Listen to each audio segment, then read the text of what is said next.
Hello, everyone. Thanks for joining us. We're here today with Dale Hanson Bourke, and we're actually going to talk about two books she's written. The first one is titled Embracing Your Second Calling, Find Passion and Purpose for the Rest of Your Life. And if you've been following the Find Your Next Calling blog, you will recognize that book because we've featured many excerpts from it. The second book we're going to discuss is titled Strong Girls, Strong World, a practical guide to helping them soar and creating a better future for us all. And this book is recent, just out. Dale's an award-winning writer, editor, business owner, and foundation president who has served on the boards of several international development organizations, including World Vision, Opportunity International, MAP International, International Justice Mission, and others. She's the author of 12 books and has an MBA from the University of Maryland. She's also served as president of the CIDRZ Foundation, senior vice president at World Relief, and publisher of Religion News Service. You can learn more at dalehansonbourke.com. That's DaleHansonBourke.com. So Dale, many congratulations on all of your wonderful work, and thanks so much for joining us. Oh, thank you so much for having me. So what else would you like people to know about you than what I kind of touched on there? Well, the most important thing in my life right now is I'm a grandma. So that's what keeps me most excited and probably most busy these days. That's wonderful. I know the grandparenting phenomenon is fantastic. Let's talk about your publishing journey. What made you start writing books? Well, actually, I never intended to write a book. I was hired to become the editor of Today's Christian Woman magazine. Mm. And I loved the idea of editing magazines. That sounded like great fun. I'd done small magazines. And then once they hired me, they said, you have to write a column. And I said, oh, I can't do that. I mean, I was used to writing on behalf of other people. I really didn't have a voice of my own. I really wrote for other people. So I started writing a column in every issue of Today's Christian Woman. And after a year or two, they said, these columns are pretty popular. We'd like to compile them into a book. And that became my first book, was really a compilation of the columns I'd written for the magazine. And, by then, after having done it time after time, I started developing sort of a sense of what I wanted to say and how I wanted to say it. So that, sort of one thing led to another. And that's how I started writing more books. Wow. Wow. Well, I mentioned, this book, Embracing Your Second Calling, Find Passion and Purpose the Rest of Your Life. This was recommended to me by our mutual friend, Jennifer Grant, who I've known for many years. When I was starting the Find Your Next Calling project, she told me about this book. And as I mentioned it to you, there are a few books that I've found, quite frankly, that are really good about this topic. Mm-hmm. And I love yours. It's just an excellent Thank book. you. How did it come about? It was just a point in my life where I was sort of between things. I had been working so hard and trying to, I don't know what, I don't know what possessed me in some ways now that I look back. I mean, I felt like I had to keep going and keep working and keep doing the next thing. And I got to a pause in my life and I suddenly, realized, wow, I have a minute to think about this. I don't have the next thing sort of, coming at me so quickly. And also, Bob Buford had written his book, and I read it and I thought, it's really a good book. It's a great book, and a lot of men really responded to that book. But I felt like women had even if you'd been a career woman, even if you'd done, similar things to the way the men's, progress had been in a career, it was just slightly different as a woman, especially as a woman who'd had children.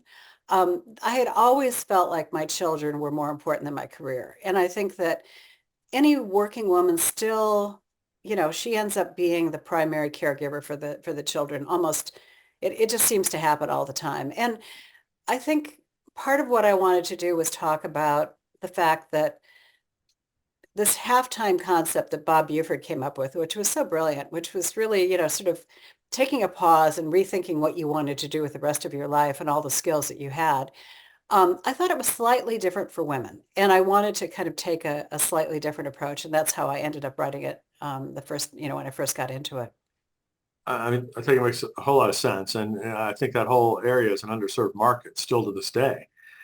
But having said that, I mean, I found your book very useful, for anyone. Well, yeah, and I didn't really mean to write it just for women. In some ways, it was, when Bob was writing it, I think, he'd written maybe 10 years previous to my book. And I think, we've all evolved over time. I mean, men have become more involved in caregiving for their children. Men feel the same. My sons both feel very conflicted about, spending time away from their children. I think, it's become much more acceptable for men to have a very important role in the lives of their children, and also to be able to express openly that they want to be with their children, that their career may not be the end all and be all for them. So speaking of Bob Buford, I wanted to read one of the things he said when your book came out. He described it as the book I prayed 10 years that God would lead someone to write. So That was it so sounds like kind of you him. answered his prayer. That was very kind of him. Well, I mean, obviously he thought very highly of you in the book. Well, again, I think that he was speaking, Bob was a wonderful guy. He was a real man's man in many ways, but he was also a very sensitive man. And he was speaking to sort of a generation of men who had never really thought this through before. And again, as I say, I think we've all moved along the continuum. I don't think it's so much a male or female kind of thing. And I really do appreciate the fact that when I was first in my career, I could never, if I was with a client, I could never say, oh, I've got to go check on my children. I had to pretend I didn't have children. I had to be very all encompassed, with my work. And, I remember the first time I was in a meeting and a man said, oh, you know what, I've got to leave because I have to pick up my kids. And I thought, I just wanted to celebrate that a man was finally able to say that. And it sounds really strange now because that happens all the time. But for a long time, men didn't have the freedom to express their concerns about their kids or to really live a whole life that enveloped, being a father as well as being a career person. I mean, another thing that's changed more recently, both for men and women, is at least some folks can work from home, Right. either permanently or more often than, Yeah. and I know in the case of my own daughters and their husbands, that's made a huge difference in terms of, Huge. getting people off the bus, or, Right. things, many different things, so. It's made a huge difference with my kids too. I mean, my one son is an attorney, and his kids, when I'm at their house, they'll say, "Well, Daddy's downstairs working. We can't bother him, but maybe he'll come up and have dinner with us." And so they kind of know that Daddy's there, but they know to respect his work. And my other son actually works in a different city than his company and is able to stay in that city because it's better for his wife. I mean, these are wonderful things. I mean, the pandemic was not a good thing, but it sure gave us this opportunity that I don't think we would have ever dreamed of. And it's certainly changed the way parenting does happen and the way the kids perceive, where mommy and daddy are. I mean, which is a great thing. Absolutely, absolutely. So here's another endorsement. This one's from David Sims, managing partner of Bridgestar, who says, if you want to embrace the second half of life with passion, power, and purpose, this book will help you take a big first step. And he uses that metaphor, second half of life, with Richard Rohr has Mhm. also written, very well about. Do you see that kind of metaphor yourself? Yeah, I mean, first of all, I mean, I would, dream of being able to express anything nearly as well as Richard Rohr. I mean, he's an amazing man, amazing writer, amazing spiritual thinker who I love reading, and I just am always kind of in awe of what he says. I certainly think that, and again, I'm kind of now further along in the journey. I mean, I'm 70 years old now, so I'm definitely in the second half and maybe the last quarter here. But I think your spiritual life, your what's important to you, all of those things just open up so much more in the second half of life, just as Rohr would say. And again, when you're young, I just was talking to some young man who, he was graduating early and he was worried that he was getting behind. And I was like, oh my goodness, slow down. It's okay. You don't, when you're young, you feel like you just are in such a rush to get Mm. somewhere. And then you get to this point in life where you go, I don't really remember why I was in such a hurry. But it's also wonderful in this part of life to have just the grace and the ability to stop and listen to people, to pause, to play with your grandchildren and not be impatient. I was impatient so often with my children because I had things to do, and I can be patient with my grandchildren because there's nothing more important than playing with them. Amen. Amen. Well, in Roar's book too, he talks about a lot about the first half of life being so driven by ego, Hmm. right? You kind of need to prove yourself, right? Absolutely. And I know I felt, that way much more when I was younger until I finally got over it, Right. so to speak. No, that's so true. I mean, when you, you read things, you read from my biography, I just wanted to kind of laugh. I mean, it's just like, but none of those things really mean, I mean, maybe 30 years ago, if you'd missed something, I would have said, oh, and don't forget, and now it's just like, whatever, those were things I did. I don't know. I mean, I'm glad I did them. But it doesn't mean I don't know. I don't feel that such a need to accomplish or to It's, be known by what I've done. I want to be a good person. I want to be a good friend. I want to be a good grandparent. I want to, um, you know, live healthy and do things the right way. But accomplishments are really not part of what I'm concerned about right now. well, it's a wonderful mindset. So let's talk about the new book, Strong Girls, Strong World, a Mhm. practical guide to helping them soar and creating a better future for us all. So how did that book come about? So I felt a need to accomplish. No, my granddaughter was born. Her name is Evie. She's 4 now. And I was just so enthralled by her. I mean, she's just, my first grandchild, so she was just so special. And watching her and seeing how excited she was about things. And I have traveled a lot. I've had the privilege of traveling around the world and seeing little girls all over the world. And as much as I wanted for Evie, I realized like little girls all over the world are like Evie. They're special and they're full of joy and they have all kinds of ideas. And yet Evie is really going to be extraordinary because she's going to get good health care. She's going to get a good education. She will have laws protecting her. She'll have a family that loves her and tries to take care of her. So when I started seeing the contrast and realizing that Evie, as much as I loved Evie, every little girl in the world deserved what she was going to have. And then I just started reading more about girls around the world. And again, having had my own experiences of seeing girls and knowing that girls especially, boys have it hard too, but girls have it even harder in most countries in the world.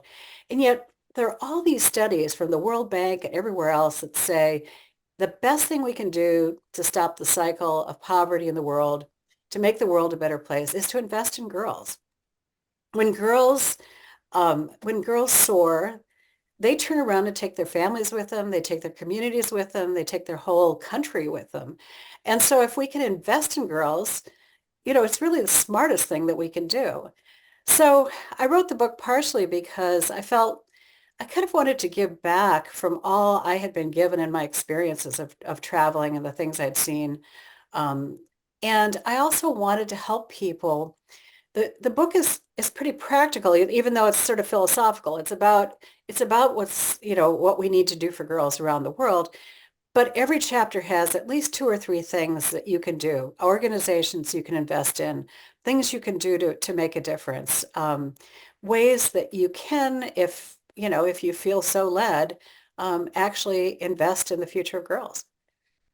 Well, I love the practical aspect of that. There's so many books that I find, are maybe just theory or history about, a particular issue, but not as much about, okay, what do we do about it? Yeah, it gets very frustrating, I think. I mean, Ah, I get frustrated. Every time, something happens in the news and I get upset about it or whatever, if I don't have some path to take, it ends up just not helping me. I get frustrated. So I really wanted, and again, I feel fortunate that I have had the experience with a number of organizations and and was able to kind of look into the various things that one could do. But I mean, it's everything from how to, how to pack a backpack for a school child. I mean, I did this once. I was at a luncheon. I was at a World Vision luncheon, and we were, one of the activities they had was they were packing backpacks, hard to say, packing backpacks. And you would write a little note, in it and put it in the backpack and send it off. And, I mean, part of me was a little cynical and thought, yeah, right. They're just doing this to make us feel like we're doing something.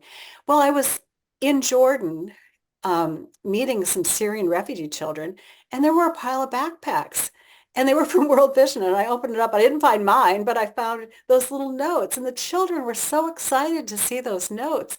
And it was one of those things that made me realize, like, those little efforts that we make really do make a difference in the world. Mm, very cool. So is the book primarily for parents with daughters or Christian parents with daughters, or is it a global focus, or what's Yeah, it it's for for? anyone really. I mean, it's a global focus. It's not necessarily a Christian book. I think that Christians should read it and be motivated. I do talk about a lot of Christian organizations like World Vision and others that I've had experience with, so I know the work that they do. But I mean, again, you know, this is the World Bank and the Gates Foundation and others who've done these studies and come to the conclusion that we really need to invest in girls, that that is the smartest thing we can do. So it doesn't really matter in some ways how you're motivated. This makes sense. It makes sense for the world, and it makes sense for you to be able to make a difference. If you want to make a difference in the world, this is, in my opinion, the fastest way to really make a difference. And one of the things that I've loved about the book is hearing from moms who read it with their daughters Mm. and then say, let's do this together. Let's you know invest in this charity together, or let's do this project together, or whatever it is. It's a wonderful. I think it's a good tool to use. Whoever you are and whatever you want to do. So how's the book organized? Well, I try to go through different areas of impact. So I talk about medical issues, I talk about legal issues, I talk about education. I do have a chapter on disability because girls with disabilities are so disenfranchised in the Mm. world. They have such a huge hurdle. So I have a chapter on that. And I think some of it for me even was an education. I mean, finding out that so many parts of the world, girls don't have legal rights. Mm. Women don't have legal rights. I mean, so if a woman, is an abusive relationship and leaves her husband, sometimes she's stateless at that point. She doesn't even have citizenship because she gets citizenship through her husband, and then the Wow. children are stateless. Wow. So many places where, there just are protections for girls. Girls can't grow up to want to own a business because girls can't own businesses. Women Mm. can't own businesses. Mm. So I mean, sometimes part of the book is reminding us that we think we've come a long way, and it's not true in all parts of the world. But part of it too is saying, okay, there are really practical things that we can do to change things. Early marriage is something that is such a problem in the world, and there are lots of organizations working to stop child marriage. Mm. So those are the kinds of things that I think we can invest in. So overall, what would you most like readers to take away from the book? I would be thrilled if people read the book and did one thing. Just one thing because not only could it make a difference for girls, but it would help them. I mean, I I started out working, well, World Vision was really the place that sort of broke my heart. But I was wrapped up in my own career. I was doing my own thing. And when I first went on a trip and saw the need, and then I was given the opportunity to actually do something and respond, it really changed my spirit. It just changed. It made such a huge difference for me, probably more than the people I was doing something for. And I want people to experience that. I want people to experience the joy of being able to help somebody else, of knowing that they can make an investment, and it makes a difference in the world. I think we sometimes get so overwhelmed by all the problems of the world and think, oh, I can't do anything. And we really can. So let's talk a little bit more generally. for a moment. First about discernment. Have you reflected on the process that you use to Hmm. determine what important decisions to make, what important paths to take? I have, and I think I would love if I had some principles that applied to everybody, but I think I've learned a lot about my own path that, I can share that. I'm a person who is prone to action. If I'm given an opportunity, I'll jump in before I think it through. And so one of the things that I have learned along the way in terms of discernment is to really stop and pray and see if this is really something that I'm supposed to do. Now, that is really not my nature. My nature is, the minute there's an opportunity to do something, to say, sure, I can do that. I can take that on. And so I think you kind of have to know your own nature, because Mhm. if you're the kind of person who's like me, you really need some places where not only spiritually, but maybe with friends and others who you can say, hey, would you think this through with me? Am I jumping into something I shouldn't? But if you're a person who's kind of risk averse, then you need to, loosen yourself up a little bit and say, maybe this is something that I should consider. When I look at my life and I think about, for example, you asked me about writing my first book. I, I was absolutely sure I could not write. I couldn't write a column. I couldn't write a book. I could write. I was kind of a menial writer. I was a writer who wrote for other people. I wrote speeches, I wrote ad copy, I wrote those kinds of things, but I was not somebody who had my own voice. And so when I look back and realize that um, every time I took a step, another door opened, that's really exciting to see in my life at this point. But I can also tell you, I probably shouldn't tell you the times when I took steps and I realized, oh wow, I shouldn't be doing this. This is over my head. This is not something that I was called to do. This is not something, um, and it's hard to explain how that happens, but I do think that I've learned to have spiritual discernment and also to talk to my husband and my friends and others if I have a big, decision to make. But for me, that's been the most important thing is get input from several other people Mhm. that know me well. I found that to be incredibly useful. Now, you've coached several clients. What are some of the most common challenges that you've seen them encounter? Well, I guess I'm not sure. I mean, I don't really do personal coaching. I've done marketing coaching and that type of thing.